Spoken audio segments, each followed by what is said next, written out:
My name is Diana, and I am a digital health coach and clinical psychologist in Naluri. Thank you for being here with me today. We will be going through understanding what change is, how it affects us, and ways we can manage it well. Change is an inevitable part of life, but knowing that doesn't mean dealing with change is easy. Finding ways to accept and cope can make these transitions smoother and less troubling. First, let's understand how we are currently adapting and responding to change. Some of the questions that can help us understand our current tolerance to change would be: are you feeling anxious when there's a change in any of your plans? Do you feel stressed when an urgent matter pops up that disrupts your plan and day-to-day tasks? Do you notice that you would avoid any new transitions? If you strongly agree with all three statements, that you find it difficult to adapt to change, then this is a great time to learn effective strategies on how to manage with changes. Change is common and happens all around us. Just as the weather changes from sunny to rainy, a caterpillar goes through metamorphosis to become a butterfly, we can escape from change too. The key is not to avoid change, but to learn how to embrace and manage change well in order to grow into resilient individuals. Change can be subtle and ever-flowing. Just as children grow into adults, changes in our preference and dislikes of foods and interests, or even transition into becoming a wife or husband. Some less disruptive changes would be changing your route to work, changing your workout routine, trying new food, and traveling to places you haven't visited before. These changes may be easier to cope with as they are less disruptive. However, we may also experience more abrupt and unplanned changes, such as natural disasters, that may disrupt our homes, livelihood, financial status, and resources, as well as going through loss of a loved one, or managing crises and urgent matters, such as emergencies, illnesses, and loss of work. Some changes are more challenging than others, which may require more time and coping skills to adjust. You'll inherit new responsibilities at work, your marriage may go through trials, and your roles in life will shift. Even positive changes like a promotion, birth or adoption, or a new home can cause inner turmoil. From personal shifts to a changing climate, adjusting to a new normal can be challenging. You may feel a mix of emotions ranging from joy to sadness and depression. Change requires adjustments. You might find that change introduces significant disruptions to your day-to-day life and the way you live. This can create stress or feelings of anxiety and depression in some cases. With nearly every kind of change, stress is part of the equation. And oftentimes, we perceive stress as something negative and something we will want to avoid at all costs. What if I told you that stress is actually necessary in our lives? Stress is a normal reaction the body has when changes occur, resulting in physical and emotional responses. This response is called fight or flight mode. If your body senses danger, for example, if you enter a forest, you face a lion or a tiger, or you're walking down a dark alley and someone is stalking you from behind, your fight or flight mode will be triggered, where your body will release stress hormones to get your heart to beat faster, your lungs to expand, and your muscles prime for action, either to prepare your body and mind to fight or run away from the threat. This fight or flight response focuses solely on the immediate threat to ensure you survive from the danger. And once the threat is gone, the fight or flight mode gets shut off and our body slowly returns to a calm and relaxed state. Now, imagine without this stress response, humans would cease to exist as we wouldn't be able to survive threats. Hence, it shows that stress is actually a helpful and beneficial response. Now, I would like to share with you the stress curve. The stress curve is the relationship between one's performance and stress levels. It is divided into low, optimum, high, and very high stress levels. As you can see, with low levels of stress, our performance levels will be low too. So not having any stress at all in our lives wouldn't be so helpful, as we would not be able to complete our task effectively, as no stress would indicate no motivation as well. And when the stress level increases to an optimum level, our performance would be on an optimum level as well. With significant and distressing changes or having difficulties to cope with change, you're more likely to experience distress and the negative consequences that come with it, which then can cause high levels of stress, causing exhaustion and lowered performance levels. Hence, de-stressing and maintaining a level balance of stress is important. It's important to understand that with going through a transition or change in our lives, it's common to notice some new signs or behaviors that we may have not noticed previously. Some of the common and expected signs when going through change would be some disruptions in our mood, such as feeling sad, demotivated, restless, or nervous. In addition, our appetite and sleep routines may be slightly disturbed, as well as we may experience slight difficulties concentrating and focusing. However, when the change is greatly disruptive, some warning signs that can tell us that our mental health is deteriorating would be significant changes in weight and sleeping patterns, low and depressed mood, recurring negative thoughts, as well as suicidal thoughts and urges. Trouble is, when you're stressed, the pillars of healthy living, eating well, exercise, sleep, and social time tend to fall off your priority list. A better approach is to navigate difficult times of change with these 5 tips. The 5 tips are acknowledgement, reframing our thoughts, preparation, routines, and social support.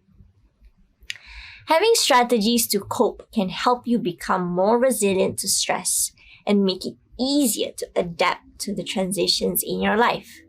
You might not be able to stop changes from happening, but you can take greater control of how you respond. One of the first key coping strategies is awareness and acknowledgement. Simply put, it is recognizing that you are going through a change when the change is happening. This helps you to be mindful of the thoughts, emotions, and urges that pops up during the transition. You can practice this skill by asking yourself regular check-in questions, such as, how am I doing? How do I feel about the change? What do I think about the change? And what type of urges pop up as I am going through the change? It is also important to understand and be aware of your own coping strategies that you've already been using and practicing, and assessing its effectiveness in helping you manage changes and transitions in the long run. You can assess yourself by asking, am I engaging in any unhealthy behaviors to manage changes? How do these coping strategies affect me and my well-being? How do I feel after using these coping strategies? And am I open to trying other coping strategies? The next strategy would be to learn to reframe your thoughts. The way you think about change plays a major role in determining how well you deal with it.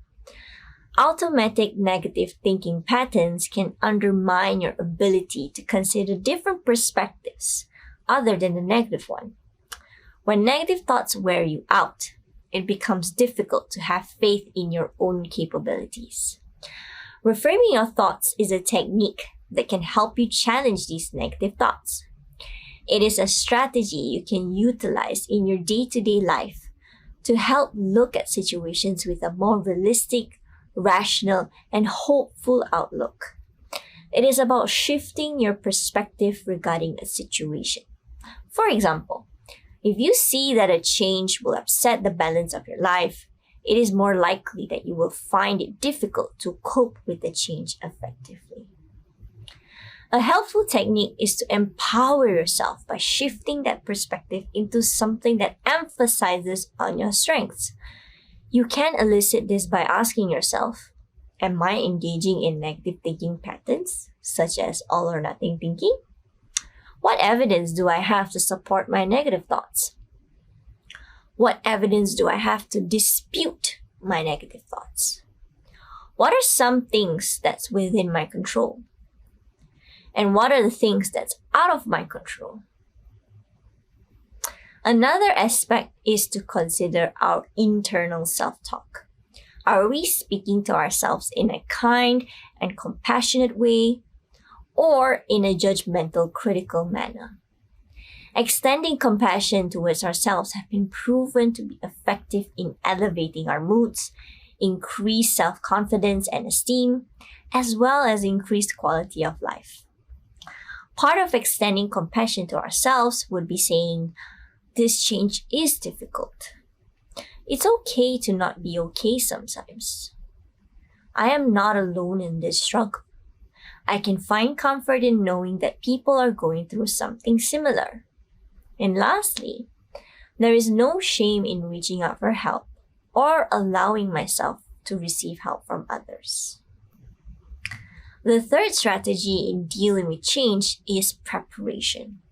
As sometimes changes can be unexpected, keeping yourself prepared can be helpful. For example, if you know you'll be switching jobs, moving, or helping an aging parent, there are steps that can be taken to ensure transitions are less stressful. You can make preparations by creating checklists of things you need to do before an event happens, save money to avoid financial stress during periods of transitions, speak to a career or financial advisor about your goals, discuss on a crisis plan in the event of an emergency, and make conscious decisions about what you want to change in your life. It is also important to be mindful how, when experiencing unexpected changes like a job loss, divorce, or death, you may feel afraid and unsure of what will happen. This can result in using avoidance coping strategies, where we try to avoid the stress instead of dealing with it. While yes, avoidance helps to reduce stress in the short term, it can lead us to make decisions where we may not be satisfied with it in the long run due to the fear of dealing with the stress of making a significant change in your life. Preparing yourself and taking proactive steps towards dealing with changes is a better way to take control and feel empowered in stressful transitions. This can be further supported by grounding yourself back to your intentions and what you value in life.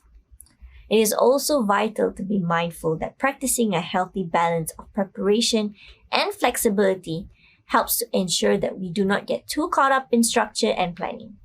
It can use too much energy and time in over-preparing, which can then add more stress and anxiety. It is finding the sweet balance of preparation and letting go of things outside of our locus of control. Next, the fourth strategy to cope with change would be to maintain routines. When the world is changing all around you, holding on to some sense of normalcy can be a useful way to minimize stress and find comfort. Research also supports that maintaining routines can help individuals get a better handle on symptoms of stress and anxiety. Simple things such as going to bed and waking up at the same time each morning and night can provide you a sense of structure, even if it feels like other areas of your life are less predictable. Other routines that can be incorporated into your daily routine that can better improve your mental health during times of transition include regular physical activities, daily healthy meals and sufficient water intake, scheduled daily breaks, and practicing relaxation techniques such as deep breathing and mindfulness. The routine that works for you depends on your situation and needs. Think about the habits and daily activities that bring you comfort and peace, and try to work some of those into your day, even if you are dealing with difficult or dramatic shifts in your life. Last but not least is to reach out to social support. Social support is essential for mental health, but this is particularly important when dealing with change. Friends, loved ones, and other social connections can provide support in various ways when you are dealing with change in your life. They can provide emotional support by listening to you and providing empathy and comfort to you in time of need. They can provide encouragement when you're confronting a challenge in your life too. They can provide information for you to learn things and gain information that you might need as you make a change in your life. And sometimes even tangible support by providing physical help with certain tasks, such as bringing you meals when you're sick or driving you to appointments. Social support can be helpful in decreasing feelings of loneliness and isolation. In addition, it can provide assurance and comfort in going through difficult transitions in life. However, it is important to remember that other people might not recognize your need for a specific type of support. Hence, a good place to start is asking what type of support that you need. An example would be that you might call a friend and ask if they have time to talk about what you're going through. Or you might ask a loved one if they're willing to help you move or drive you to an appointment. Being specific and direct in your requests can help you ensure you get the help that you need. If you're finding it hard to cope despite your efforts, it is best to reach out to a mental health professional to better provide professional guidance on managing your mental health concerns. Change is honestly not all that bad. When you're able to cope well, change has its positive effects. It gives us an opportunity to grow and learn in different areas of our lives. We may expand our skills by picking up a new job role or taking up a new responsibility in our lives. It may allow us to experience new things and learn more about ourselves regarding our likes, dislikes, and further cement our belief system or challenge them to new rational ones. In addition, change pushes us to adapt well in new circumstances, which actually can be scary. However, when going through a change well, this can boost our confidence in our capabilities and capacities, where all in all helps to boost our mental resilience when facing hardships and challenges, which then allows us to push our capabilities even further. Lastly, change allows and encourages for innovation and development. We learn to better existing systems and routines to improve and be made more efficient and effective. We learn to adapt new technologies, experiences, cultures, and ways due to our openness to change and ability to cope well with it. With that, I will end my presentation today on understanding change and how we can cope well with it. I hope this has benefited you and may these learnings and strategies boost your mental resilience moving forward. Have a wonderful day and take care.